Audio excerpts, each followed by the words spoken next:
Sean todos muy bienvenidos a una edición más de Plaza Cívica.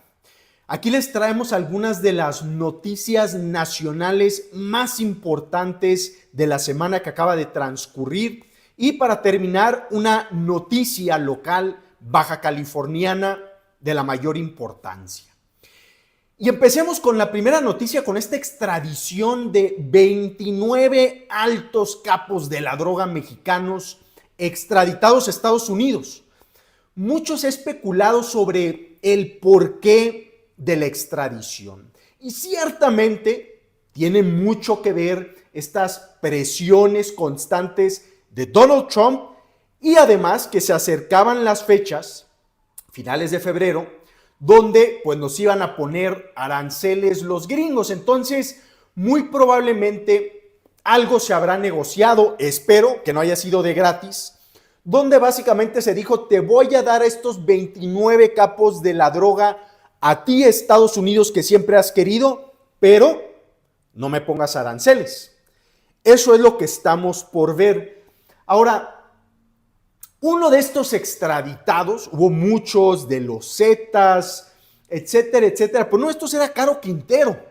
Recordemos este gran capo de la droga que fue uno de los responsables por matar a la gente de la DEA, a Kiki Camarena, en la década de los 80s. Por cierto, Kiki Camarena, si no mal recuerdo, nacido en Mexicali, con doble nacionalidad y fue policía de la ciudad fronteriza de Calexico. Entonces, su persona no nos queda, digamos, muy lejos, era alguien pues de la zona.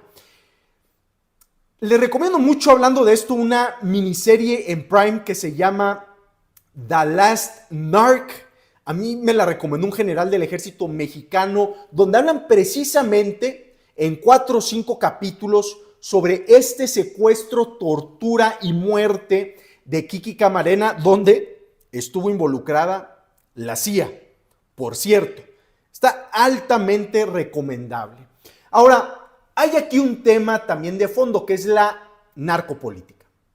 A ver, se han extraditado a los capos de la droga, pero ¿dónde están los altos funcionarios mexicanos, políticos, que están ampliamente coludidos con los cárteles del narcotráfico y que ni siquiera no es que se hayan extraditado a Estados Unidos, ni siquiera están en la cárcel en México?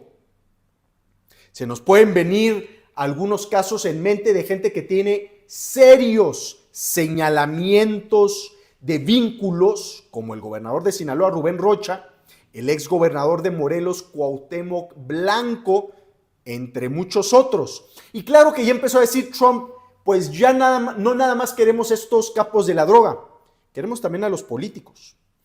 Y más allá de lo que digan los americanos, está en el interés de México empezar a desbaratar estas ligas entre el narcotráfico y los políticos mexicanos. ¿Y saben qué necesitamos para eso? Fiscalías muy profesionales, que no las estamos construyendo, y además un poder judicial independiente y profesional. Y las reformas que se acaban de aprobar van claramente en sentido contrario. Y de eso ya hemos hablado. Bueno, pasamos al segundo tema, que tiene que ver con Andy López Beltrán, el hijo del expresidente Andrés Manuel López Obrador, que ha estado muy activo. Lo hemos visto, de hecho, si no me recuerdo, en noviembre del año pasado en Baja California, en un evento muy desangelado en la ciudad de Tijuana, en la Plaza de Toros, y ha estado así por todo el país como secretario de organización de Morena, un puesto muy importante, y no se diga en manos de él, el hijo del expresidente, que tiene como responsabilidad pues armar la estructura electoral. Algunos dirían la estructura de estar llevando a la gente a las casillas, la estructura electoral de Morena en el día de las votaciones.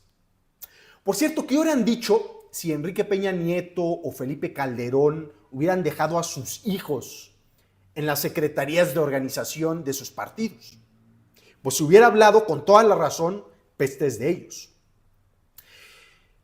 Que López Obrador haya fundado su propio partido político y que lo haya dejado básicamente en manos de su hijo, con miras a la presidencia en 2030, ¿para qué nos hacemos? Pues no habla muy bien. Y si a eso le agregamos que han hecho negocios con algunas de las grandes obras de infraestructura de su padre, que ahí están bien documentadas, él y sus amigotes, pues ustedes díganme, esos son los hechos. Ahora, recordamos aquí un poco una historia que sucedió en México hace 20 años, que está relacionada con Andy López Beltrán, y fue el hijo de Plutarco Elías Calles, Rodolfo Elías Calles Chacón. ¿Recuerdan al expresidente Elías Calles, sonorense, llamado el jefe máximo de la revolución, que fue presidente de 1924 a 1928?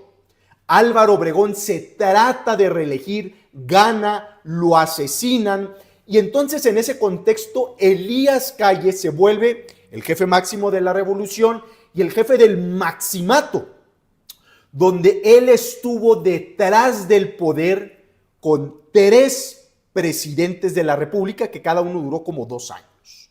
Bueno, su hijo, Rodolfo Elías, pues ya se creía el que iba a ser el siguiente presidente del país. Fue inclusive gobernador de Sonora, fue secretario de infraestructura con Lázaro Cárdenas, que posteriormente, pues digamos, mandaría al destierro a Plutarco Elías Calles, etcétera, etcétera. Pero cuando Lázaro Cárdenas manda al destierro a Plutarco Elías Calles, su padre, ahí se le termina la carrera política que veía tan asegurada Rodolfo Elías. Tanto se le termina, que básicamente no sabemos nada de él, termina siendo allá en los 50s presidente municipal de Cajeme. Imagínense, en los 50s no había nada. Y se le acabó su historia. Entonces, aquí la lección es que nada está escrito en el futuro. Podrá ser el hijo del muy carismático y popular expresidente Andrés Manuel López Obrador, pero ese carisma no lo tienes tú, Andy López Beltrán. Y de aquí a 2030, pues falta mucho. Y vamos a nuestra siguiente noticia, que tiene que ver con la popularidad de la presidenta Claudia Sheinbaum. Salió una encuesta conocida en el periódico del Universal y básicamente los niveles de la presidenta están muy elevados. Le voy a dar aquí algunas cifras que tengo. La aprobación presidencial de Claudia Sheinbaum pasó de 74% en noviembre pasado a 80% en este febrero. El 56% de los mexicanos dice que el rumbo del país pues es muy bueno o bueno, vamos por buen camino. El 28% dice que malo o muy malo. Y un 13% dice que pues ni bueno ni malo. Pues bueno. Ahora, ¿quiénes son, qué parte de la población mexicana son los que más aprueban a Claudia Sheinbaum? Los estudiantes. Acuérdense que hay programas sociales muy enfocados en los estudiantes que no han salido bien aprobados por organizaciones no gubernamentales que les han puesto el ojo encima, porque estos programas sociales tienen un problema: no se les da seguimiento. Pero esta parte de la población mexicana, pues los estudiantes son los que más aprueban a la presidenta. Ahora, el 97% de la población mexicana conoce a la presidenta Claudia Sheinbaum. Y ojo con algo aquí muy interesante. Si uno le pregunta a los mexicanos qué es lo mejor de la presidenta, por mucho un 14% dicen que es defender al país de Donald Trump. Este es un efecto que se ha estudiado mucho, que es cuando hay contextos difíciles para los países, pues uno empieza con un discurso nacionalista haciendo, digamos, espacio entre la otra parte, diciéndole, miren, allá están los otros, tenemos que estar unidos, tenemos que defendernos, etcétera, etcétera. Es el fenómeno que se le conoce como dar la vuelta o la unidad alrededor de la bandera. Y claro, la gran mayoría de los mexicanos dice eso. Que ha tenido, como hemos visto en este espacio, la presidenta claroscuros en su defensa o en su manejo de la relación bilateral con Donald Trump, pero sobre eso estaremos hablando más adelante. Por lo pronto, los niveles de aprobación de la presidenta Claudia Sheinbaum pues están en un muy elevado 80%. Y hubo una segunda encuesta por parte del periódico El Universal, pero esta vez hablando del estado de los partidos políticos, sobre todo los partidos políticos de oposición, que es muy lamentable porque más allá de a qué partido político le vayamos, necesitamos que haya muchos partidos políticos para que haya democracia, una democracia sana en el país. Y básicamente le doy los siguientes datos. La identificación partidista. El 45% de la población mexicana se identifica con Morena, pero un 35% se identifica independiente. Es decir, el 80% de la población mexicana es o de Morena o independiente. Y el restante 20%, mísero 20%, se lo reparten entre el resto de los partidos políticos. O sea, la identificación, y aquí estoy viendo, con el PRI y el PAN es tan baja, como en el 2 o 3%, que ya ni números dan a conocer en la estadística. Ahora, ¿cuál es la opinión de los mexicanos de estos partidos políticos? Fíjese, dice del PAN, el 48% dice que mala, 48%. 14% muy mala, es decir, más de la mitad dicen que mala o muy mala. Solo 20% dicen que bueno, muy buena. Y el PRI básicamente está en los mismos números. De Morena, dicen el 70% dice que tiene una actitud positiva con el partido. Es decir, Morena básicamente ahorita está arrastrando en la identificación partidista de los mexicanos. Y eso, nuevamente, más allá de partidos políticos, es preocupante para el estado de la oposición política en el país. Para la democracia no son buenas noticias. Y le doy unos últimos números. El mismo periódico El Universal preguntó que si hoy fueran elecciones para diputados federales, ¿por cuál partido votaría? 46% por Morena. ¿Y saben cuál es la segunda fuerza política? No es ni el PAN ni el PRI, Movimiento Ciudadano, 10%. Y luego 8% por el PRI, el otrora gran partido, 7% por el PAN, 5% por el Verde y 3% por el Partido del Trabajo. Es decir, Morena es un partido dominante y depende de muchas otras cosas, pero si esto continúa se puede convertir en lo que fue el PRI de antaño, que fue un partido hegemónico. Vayamos a nuestra quinta noticia nacional para hablar de este tema del nepotismo que tanto se ha comentado en esta semana. Pues hay mucho que decir. Básicamente esta es una buena reforma política finalmente, le faltan muchas cosas, pero el sentido principal es combatir el nepotismo político. Es decir, que si hay un familiar en un determinado cargo, digamos gobernador, presidente municipal, etcétera, pues un familiar no puede ser candidato. Y estamos viendo mucho de eso ahora en muchos estados de la República. En San Luis Potosí, donde el gobernador para 2027 le quiere pasar el cargo a su esposa, que es diputada. Estamos viendo en Guerrero, donde la hija le quiere pasar en 2027 la gubernatura al padre. Estamos viendo esto en muchos otros estados del país, en Zacatecas, donde el hermano Monreal le quiere pasar la gubernatura al hermano Monreal. Ya serían 3 Monreales que hubiesen gobernado el estado, etcétera, etcétera. Esta reforma, la presidenta Sheinbaum dijo, va en 2027, pero la oposición en el Senado, todavía no se van a discutir en la Cámara de Diputados, no la oposición, Morena y el Partido Verde. Morena y el Partido Verde dijeron, y el Partido del Trabajo, no, esta va hasta 2030 porque no nos conviene.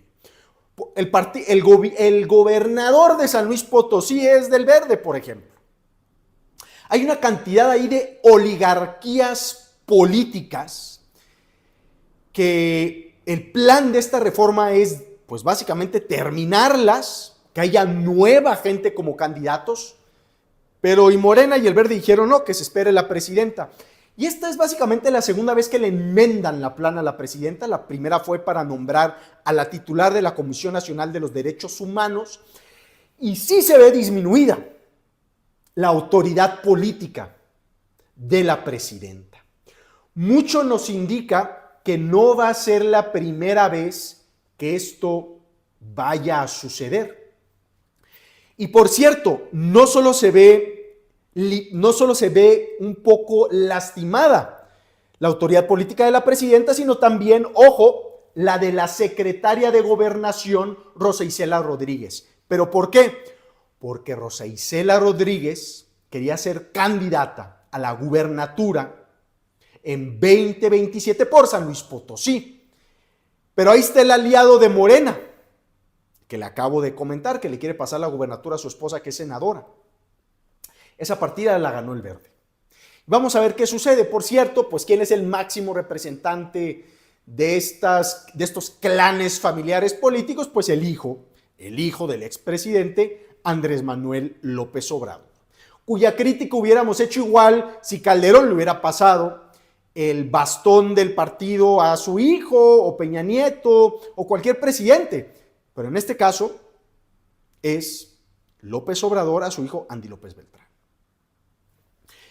Por último, vayamos a la noticia local, que tiene que ver con esto de las elecciones judiciales en Baja California, que puede pensar que es algo muy aburrido, pero no, déjeme explicarle porque es muy importante.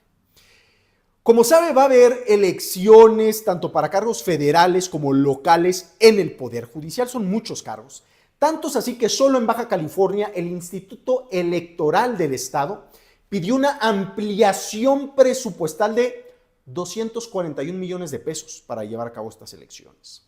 Bueno, ¿qué es lo que se procura con estas elecciones que no va a suceder?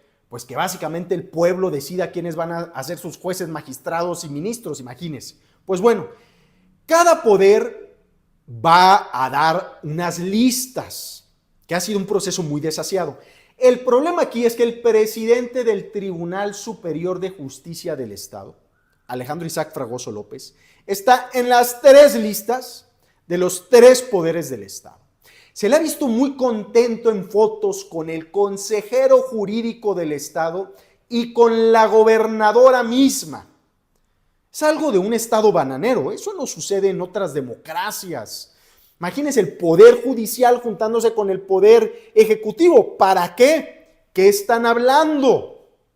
¿Dónde está la independencia de los poderes propia de toda democracia? Pues luego sale que está en las listas de los 3 poderes como candidato el presidente del Tribunal Superior de Justicia. No solo eso, también está el secretario particular de la gobernadora, Nahum Rodríguez Chávez.